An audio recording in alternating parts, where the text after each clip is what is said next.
What's interesting is that this is a potentially very serious violation of the Tennessee Constitution.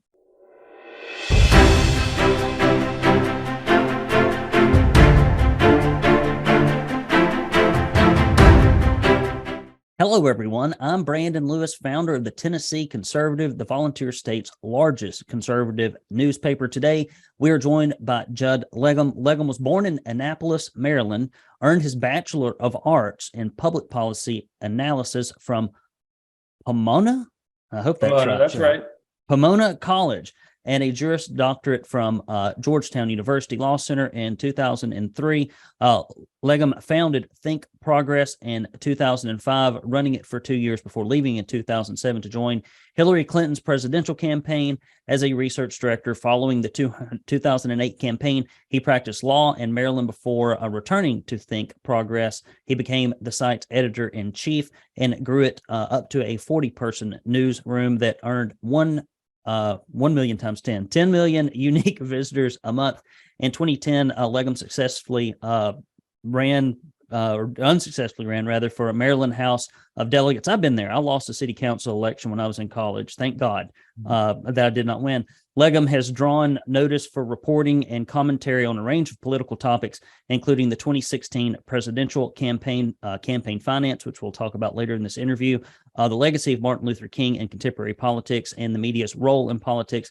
Legum's newsletter, called Popular Information, is Substack's first politically focused publication. It launched in July 23, 2018. Welcome to the program, Judd. Thanks for having me. Pleased to be here. So it's obvious that we are not on the same end of the political spectrum, and I will get hate mail for interviewing somebody who has different political thoughts than me and the majority of our audience. But I grew up in an age and time where free speech was paramount. We don't live in that culture anymore. Both sides like to turn things down. Further, I like to drink a beer and go camping and hiking with many of my misguided liberal friends. And that does not bother me. Like, there's more to life than politics. We are just a vapor here. And I believe that if you're afraid to hear someone else speak, then you probably don't trust your own arguments very much. And that's why I brought you on to talk about this, so that we can agree, perhaps disagree, or maybe agree. Recently, you've done some extensive reporting on the residency of Cameron Sexton. Can you share with our viewers what you have discovered and tell us how you feel specifically that it violates Tennessee code? Yeah, a few different things. I got a tip about this, that the speaker wasn't really living in Crossville, the community in Tennessee that he represents, at least not much, maybe on the weekends. And so in the course of my reporting, which has gone on for a couple of weeks now, learned a couple of things, learned that and he took some efforts to keep this secret, but he bought in 2021 a fairly nice, large home in Nashville, just a few miles from the capital. He lives there pretty much full time. I talked to one of his neighbors in Crossville who reported that he's really there only on the weekends, except for sometimes in the summer. One of the reasons why is that his youngest child is enrolled in a private school in the Nashville area. I also know that his wife has been working full time in Nashville. He eventually, after some of this reporting came out, talked to Phil Williams, who's obviously a very prominent reporter in your state, and said that, yeah, he's just in Nashville so much that his family is based there. That's a pretty significant admission as it relates to Tennessee law, because there's a residency law in Tennessee. It has a lot of different factors, but one of the big factors is you are presumed to be a resident of the place where your family lives, your spouse and your family. You can overcome that if you happen to be living someplace else. He doesn't live, so he lives with his family. It's easy. That's where he lives. So I do think there's a pretty serious question about whether he can constitutionally continue to represent his community in Crossville. Interestingly enough, the Tennessean, who's obviously, the pretty much the largest paper in in Nashville. They followed up on some of my reporting. They found their own expert to talk to, and he said, I'm not going to weigh in because I feel like this is a very close question about whether or not he can legally represent his district, which I think is a fairly significant story when you're talking about the Speaker of the House. So, yeah, I think that's the sum and substance of the reporting. And I think what's interesting is that this is a potentially very serious violation of the Tennessee Constitution. But at the same time, there's, one of the reasons why, of course, there's more scrutiny from national reporters and people like myself outside of Tennessee is because of the fact that 2 members ended up being expelled for what I would say were more minor violations. So I think that's how this came up. So I think one of the most important and interesting wrinkles to me is the fact that Cameron Sexton, who has been in charge of and in the Republican supermajority for some time, it is against school choice in Tennessee. Yet he sends his daughter to a school in Nashville that's not a public school, and he recently voted to keep kids that are in struggling, failing schools, and there's many of them right beside my office here that I drive by every day. He voted to keep those kids in those failing schools with no alternative for escape. Yet when it comes time to select where his daughter's going to go to school, it's not a Nashville public school. It's not even a Crossville public school. It is a private school in Nashville. And to me, I think that just smacks of hypocrisy, and it shows that he is not in the interest of Tennessee taxpayers, but is very much in the interest of his own daughter, which is what people do. And so I think if your wife works in Nashville and your kid goes to school in Nashville, and if you live in Nashville, you probably should just run in Nashville, would be my assumption. Next story. This is a relatively new story. Scotty Campbell resigned, and Cameron Sexton obviously had to preside over or be involved in this investigation of sexual misconduct with an intern, for the love of God. When I think about parents who want to send their children up to Nashville to learn about government, that's a parent's worst nightmare. I mean, because this person was obviously of age, but, when my daughter gets to be 19 or 20 years old, I'm still not going to think that she's grown. And you're not, I don't think you're mentally developed until you're probably like 40 years old. And so tell me what you know about this story. Tell me what you know about Sexton's involvement with it, et cetera. Yeah, I think this is a very important story as well. And obviously, Scotty Campbell has resigned, but there's a lot of questions that remain about how this happened. There is this process where someone made a complaint that was the right thing to happen. This Scotty Campbell clearly was way outside the lines, with what he was saying to these young women, offering them drugs, asking to see their tattoos. This is the reporting from News Channel 5. Once this came out, he resigned within hours. But the question is, why did nothing happen until this was reported in the news? Because Sexton, at a minimum, learned this on March 29th, learned that there was a violation of the sexual harassment policy. But what's interesting is he's now claiming that he didn't know any of the details. And beyond that, he's saying that under the procedures, he's prohibited from learning any of the details. And it doesn't make much sense. If you actually look at the policy, which is signed by Cameron Sexton, it does say they can't release any details to people not involved in the investigation. But the procedure is, one, the complaint, the first thing that has to happen to the complaint is it's reported to the speaker. That's Cameron Sexton. And then the speaker refers it to staff who does an investigation. When the investigation is completed, it goes back to the speaker. That's Cameron Sexton again. The speaker then refers it to the committee reviews it and then gives a report back to Cameron Sexton. So the idea that he's not involved and therefore can't get information just doesn't seem to match up with the procedure that he created, because he's really at the center of this procedure. The other thing that's a huge issue is not only did this happen, But after they learned that it happened, there were many thousands of dollars, Tennessee taxpayer dollars, that were paid to move one of the young women from this apartment building. She happened to be living in the same apartment building as Scotty Campbell, to a hotel in Nashville, also paid to move her, I guess, her belongings, furniture and whatnot that she had in the apartment back to her home where she lived. And Sexton is saying he doesn't know how much money was spent and can't learn about it, which doesn't make any sense to me, because he is the Speaker of the House, and there is no secret speaker. He's in charge of the money that's spent by the House, and who approved it? Who signed off on this if it wasn't Sexton? So that's something that I'm still actively investigating and trying to find out. But right now, it's pretty much shrouded in secrecy. So I think there's a lot more to come on this story. I don't know if Sexton's current line on this, which is that he basically was in the dark, is really sustainable, but we'll see.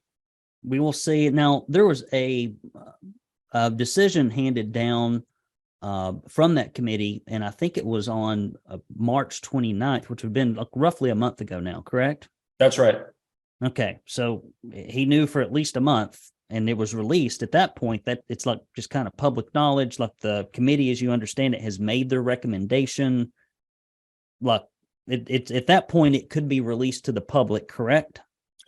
Yeah, although the letter itself, that the report, it's a page long, doesn't actually say anything about what happened other than there was a violation. So I think what's happening is, and I'm not sure if this is on purpose or by accident, but there clearly is a lot of effort to try to protect the privacy of the young women who are really victimized by this guy's behavior. That seems appropriate, but it's now that process is being used to protect the politicians that were involved either in the behavior itself or what appears to be some kind of cover-up. Because had this not been reported, Scotty Campbell seems like he would still just be in the legislature and nothing would have happened to him. So I think there's a lot more that you can know that wouldn't impact the privacy of the victims. And I think one of the things that's very basic is how much money was spent, who approved the money, and why was the decision made that that's the best course of action. Maybe you could have said, hey, Mr. Campbell, you've been sexually harassing these interns. You have to move out of this building until their internship is over. That wouldn't have cost taxpayers any money.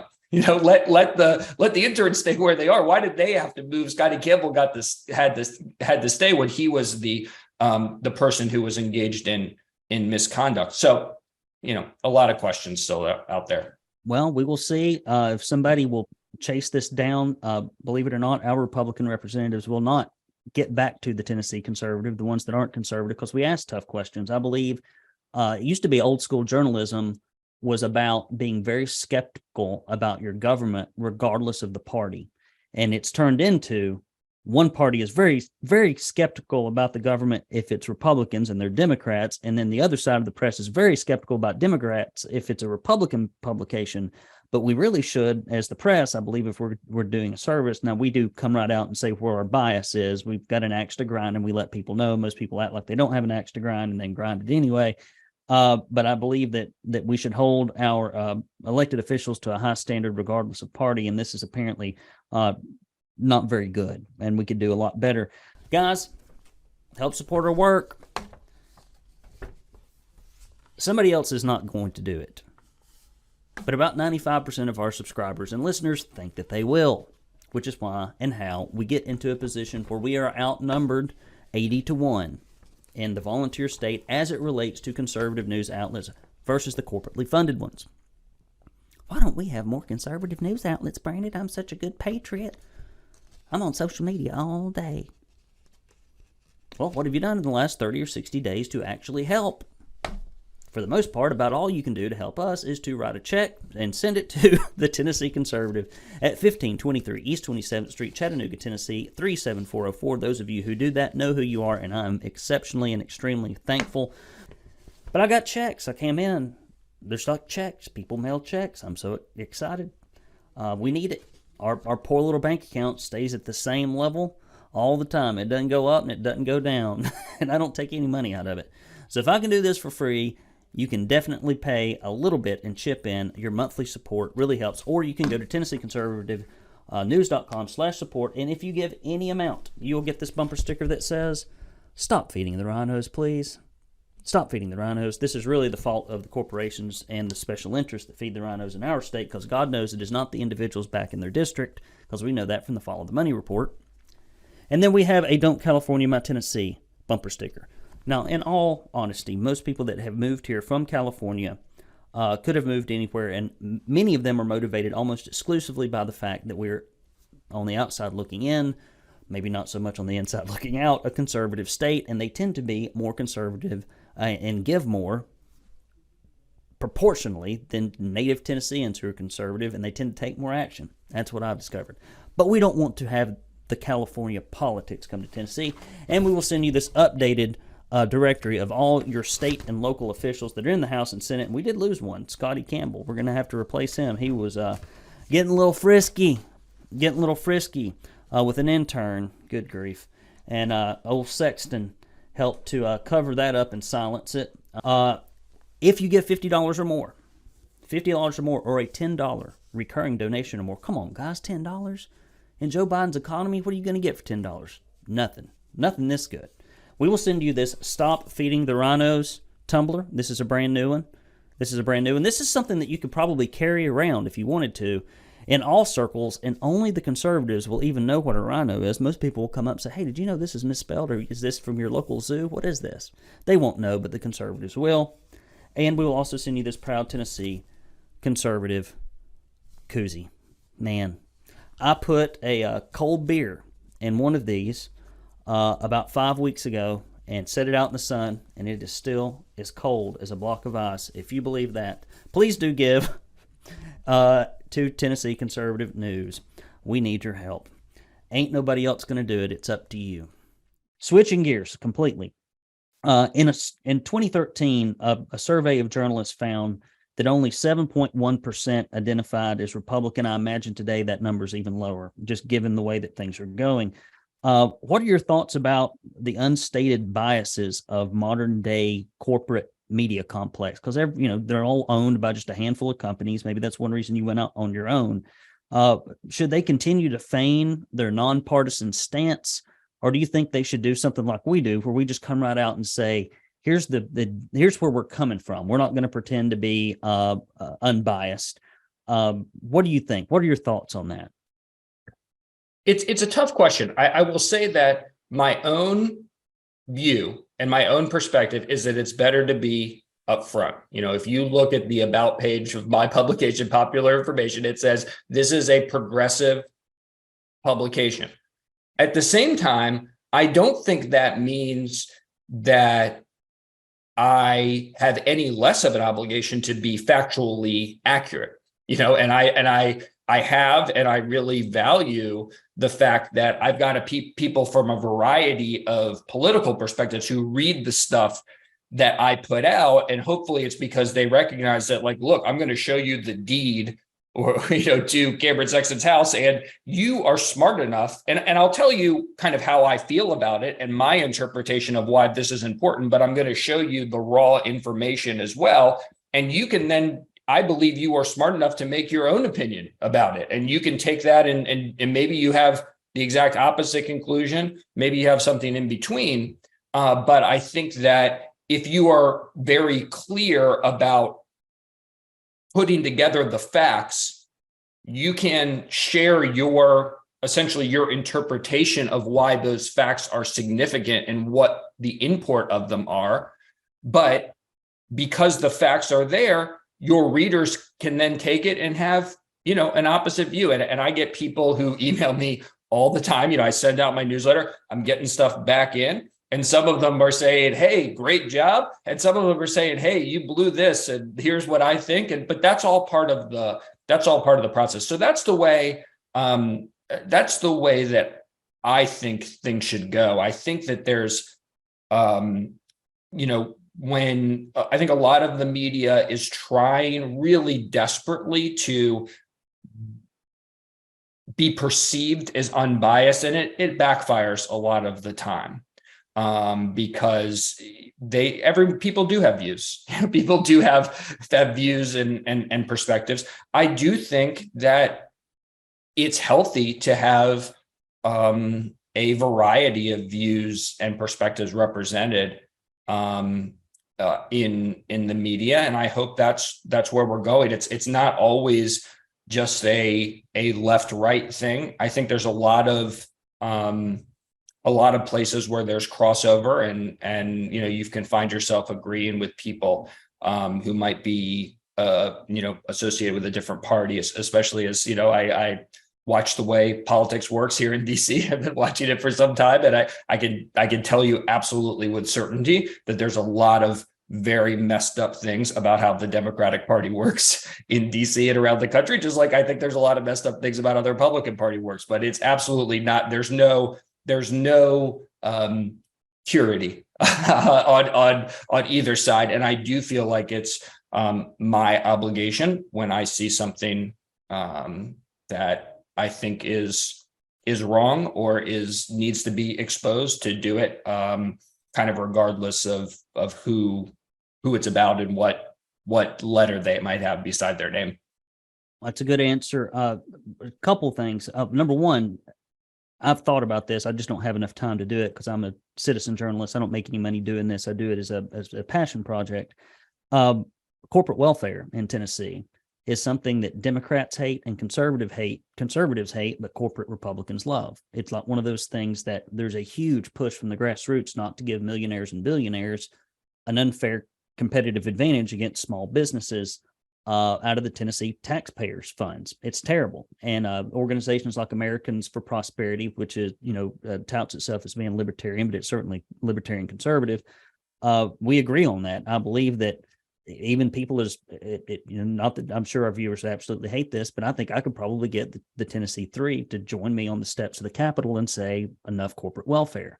I don't like it.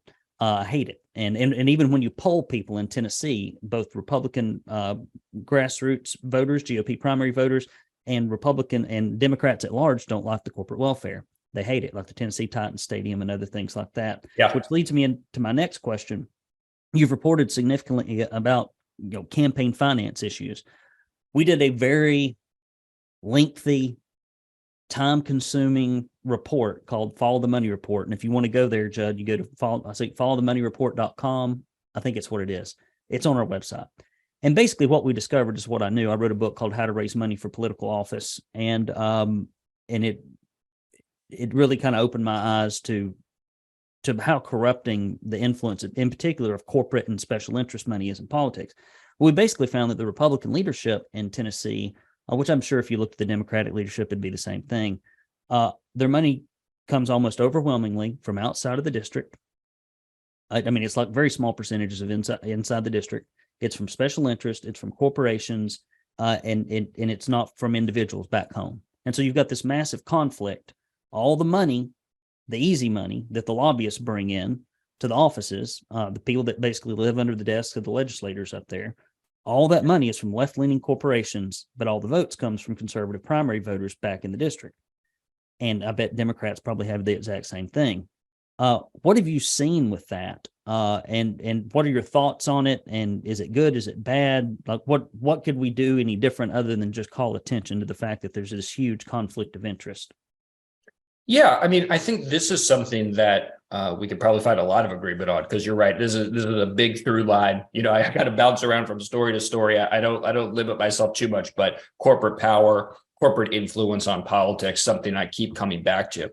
And I think it's a tricky nut to crack, right? Because we don't want to impose a lot of restrictions on what people can say, how they can use their money. That's not really part of the American ethos. But at the same time, what we have is money influencing these politicians so that they're, looking out for, what AT&T might want or what Comcast might want, and not what their constituents want. One thing that I think is a simple thing that would, one, I kind of greedily as a reporter, I'd love to have this information, but two, I think would make people more cognizant of how influence is used on the state level and the national level is, why is it when whether it's a member of Congress or whether it's a member of the Tennessee legislature, when they're meeting with corporate lobbyists, why aren't those meetings public? Why can't I know as a constituent of, whether it's Cameron Sexton or whether it's not, why can't I just have a list of, okay, here's all the lobbyists,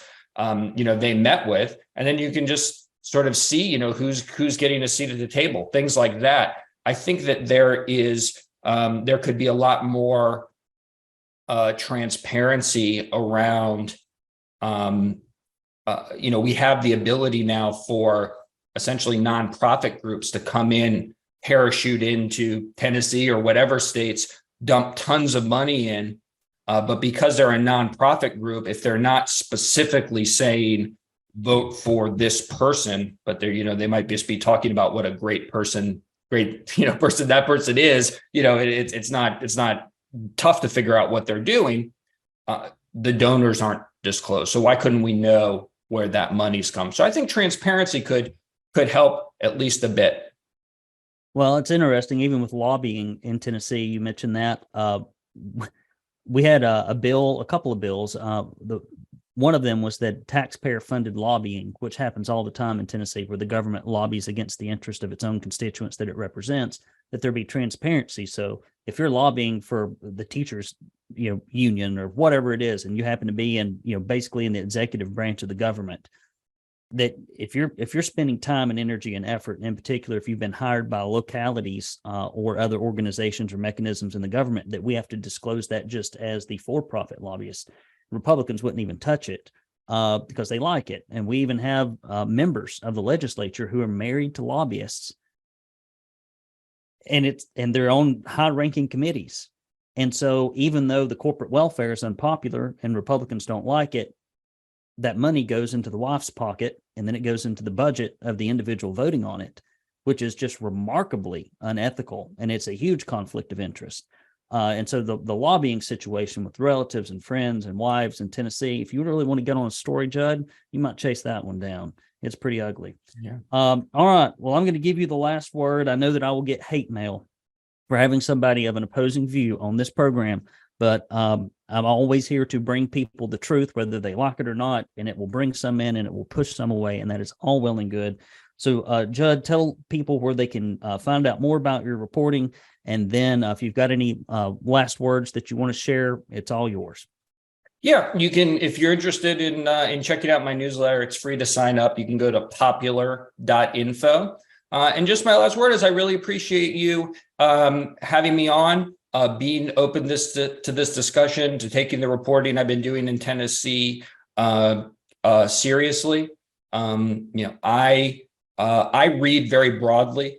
I don't just read liberal sites or mainstream sites. I spend a lot of time, reading right-wing sites, conservative sites, and I think that exposing yourself to a variety of ideas only doesn't show a weakness in your own convictions. I think it shows a strength in your conviction. So I think if you've got conservative viewers who are upset that they brought me on, I think the real takeaway should be, you're not intimidated or worried about talking to somebody who might have a different view on a few issues. So I appreciate it. And I hope we can do it again sometime.